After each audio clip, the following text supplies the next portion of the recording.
সুপ্রিয় শিক্ষার্থী, আসসালামু আলাইকুম ওয়া রাহমাতুল্লাহি ওয়া বারাকাতুহু। আমার ডান হাতে আছে এক গ্লাস পানি, বাম হাতে আছে একটি কার্ড। আমি তোমাদের একটি ম্যাজিক দেখাবো এখন, খেয়াল করো। আমি কার্ডটাকে পানির উপর রাখলাম এবং আস্তে করে এই গ্লাসটাকে আমি উল্টো দিকে করে দিলাম। দেখা যাক পানিটি নিচে পড়ে কি না। দেখো ম্যাজিক, কার্ডটি কিন্তু নিচে পড়ে যাচ্ছে না। তো কেন কার্ডটি নিচে পড়ে যাচ্ছে না? পানির এত প্রেশার থাকা সত্ত্বেও, কারণ বায়ু নিচ থেকে একটা চাপ প্রয়োগ করছে।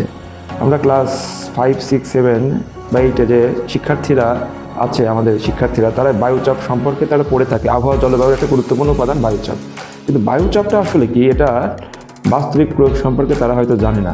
তো আজকের পর এই প্র্যাকটিক্যাল যে পরীক্ষাটা আমরা করলাম, এর মাধ্যমে কিন্তু আমরা বুঝতে পারলাম বায়ু আসলে কি চাপ প্রয়োগ করছে। তো তোমরা পরীক্ষাটা তো দেখলে, এখন বায়ুচাপ সম্পর্কে তোমাদের যদি আরও কোনো কোশ্চেন থাকে আমাকে অবশ্যই জানাবে, কমেন্ট করে জানাবে। আর বায়ুচাপ নিয়ে তোমাদের আর কোনো কনফিউশন থাকলে আমাকে অবশ্যই জানিয়ে দিবে। ঠিক আছে, আজকের মতো এখানেই, ধন্যবাদ।